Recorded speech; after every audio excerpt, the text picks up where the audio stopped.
मिथिलाक्षर में अपना सब क वर्ग तक देखने रहौ, आइ प वर्ग देखू। देखियो प केना लिखबै। प लिखनाइ बहुत आसान छै।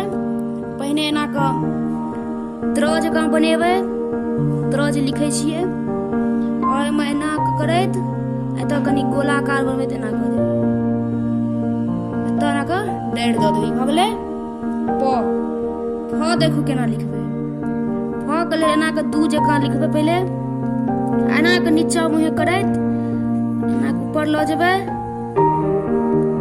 और एना कऽ देबै, एना क डाँढ़ि दऽ देबै, भऽ गेलै फ। आब ब देखियौ केना लिखबै।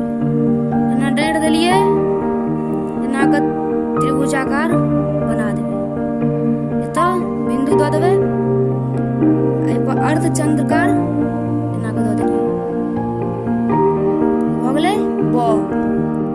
आब भ देखियौ केना लिखबै। भ के लेल एना करबै, ऊपर मुँह एना करबै, डाँढ़ि दऽ देलियै, भऽ गेलै भ। म देखियौ केना लिखबै।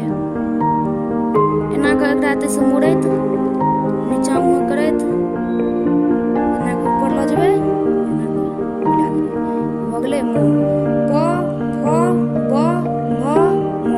मिथिलाक्षरमे सबसँ बेसी एकर डाँढ़ि ध्यान राखल जाइ छै, जे कोनमे कोन डाँढ़ि सटलै आ कोनमे नहि सटलै। तऽ प मे डाँढ़ि इम्हर होइ छै, इम्हर नहि होइ छै, देखिए रहल छियै।